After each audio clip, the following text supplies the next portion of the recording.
ఏమంటున్నారు, సామ్రాట్ అశోక్ కుమార్.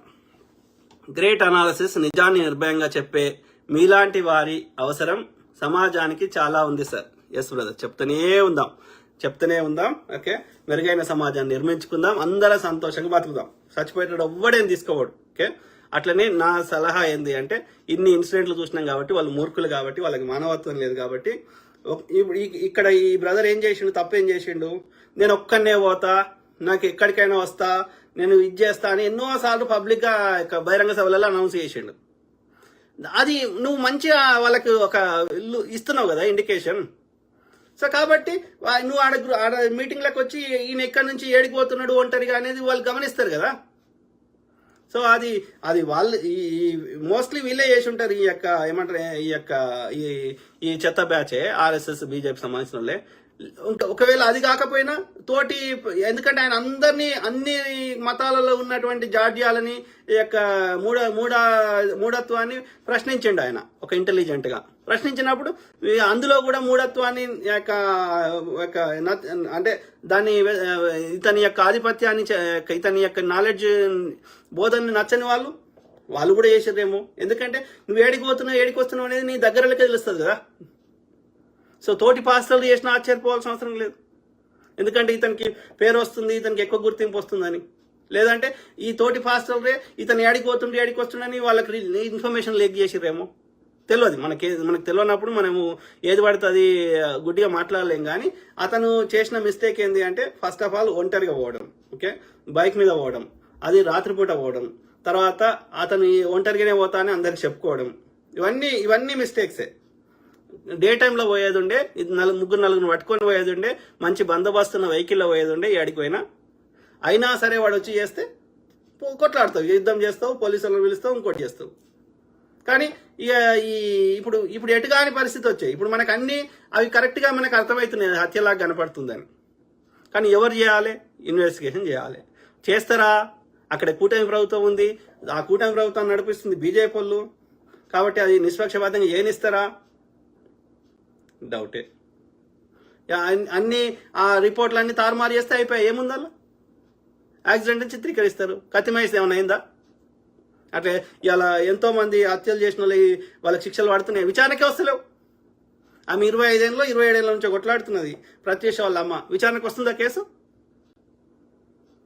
మొన్న భూపాలపల్లి కేసు, అది విచారణకు రావాలి, దోషులకు శిక్షలే అంటే ఇక్కడ చాలా నేను గమనిస్తున్నా. ఓకే, ఏది ఈ పలుకుబడి ఉన్న వాళ్ళు, హయ్యర్ కాస్ట్ ఉన్న వాళ్ళది, వాళ్ళకి ఏదైనా అయితేనేమో రియాక్షన్ వేరే ఉంది, అధికారులది కానీ సమాజంది కానీ.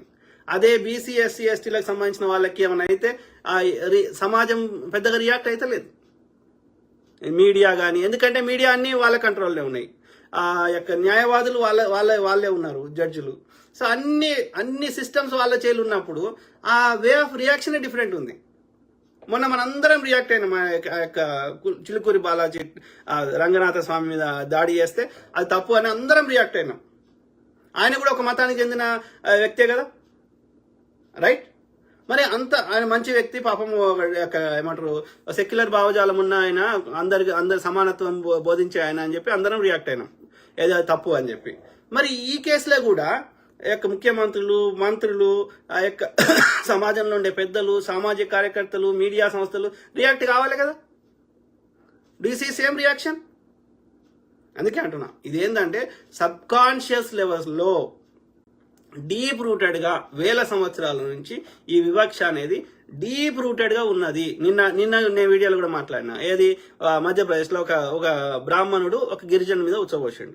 నేనేమంటున్నా, నిజంగా చెప్పండి, ఆ బ్రాహ్మణుడు తాగి ఉండి ఉచ్చబోసిండు అని మళ్ళీ ఆయనకు ఎన్నికలు వస్తున్నాయని చెప్పి ఆయనకు పాదాలు కడిగినరు అని చేసిర్రు. నేనేమంటున్నా, ఆ బ్రాహ్మణుడు ఇంకో బ్రాహ్మణ్ మీద ఉచ్చబోస్తాడా? Simple question. జెన్యున్ గా, హానెస్ట్ గా ఆన్సర్ చెప్పండి. తాగి ఉన్నా సరే ఉచ్చబోస్తాడా చెప్పండి. అంటే ఏమైతుంది ఇక్కడ? ఏమైతుంది, అతను సబ్ కాన్షియస్ లెవెల్లో ఈ వివక్ష అనేది డీప్ రూటెడ్ గా ఉన్నది. అతను ఆలోచించ ఇప్పుడు మనము చిన్నప్పుడు తినడం నేర్చుకున్నాం, నడవడం నేర్చుకున్నాం. ఇప్పుడు అది ఆలోచించి చేయం కదా, ఆ సబ్ కాన్షియస్ లెవెల్ అయిపోతుంది కదా, దానంతట అది అయిపోతుంది కదా. ఎందుకని అన్నిసార్లు చేసి నువ్వు నీ బ్రెయిన్ వాడాల్సిన అవసరం లేదు, అది గుర్తుపెట్టుకుంటుంది మెమరీ. అర్థమైందా? అంత డీప్ రూటెడ్ అంటే నేనేం చెప్తున్నా, ఈ వివక్ష అనేది తప్పు కాదు అన్న భావన అనేది వేల సంవత్సరాల నుంచి అది డీప్ రూటెడ్ గా అయిపోయింది సబ్ కాన్షియస్ లెవెల్లో. అది నీకు తప్పు అనిపిస్తలేదు. ఒక బ్రాహ్మణుడు ఒక గిరిజన మీద ఉచ్చవేయడం తప్పు అనిపిస్తలేదు. అదే గిరిజనుడు బ్రాహ్మణుని ఉచ్చవోసినా, లేకపోతే బ్రాహ్మణుడు ఇంకో బ్రాహ్మణుని ఉచ్చవోసినా అది పెద్ద నేరంగా అనిపిస్తుంది. దీనికి కారణం ఏంటి అంటే ఆ యొక్క వివక్ష అనేది వేల సంవత్సరాల నుంచి సబ్ కాన్షియస్ లెవెల్లో డీప్ రూటెడ్ గా ముద్రించబడింది.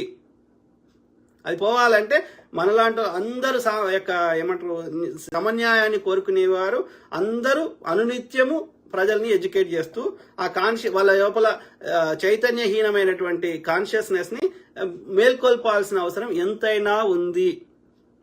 అర్థమైందా? ఇప్పుడు నేను ఎట్లయితే మాట్లాడుతున్నా ఇట్లాంటి మాట్లాడేటోళ్ళు ఇంకా పెరగాలి. ఇట్లాంటి వివక్షని గురించి వాళ్ళ ప్రజలకి సామాన్యులకు అర్థమయ్యే భాషలో చెప్తే మెల్లమెల్లగా వాళ్ళ లోపల వాళ్ళ ఆలోచన విధానంలో మార్పు వస్తుంది.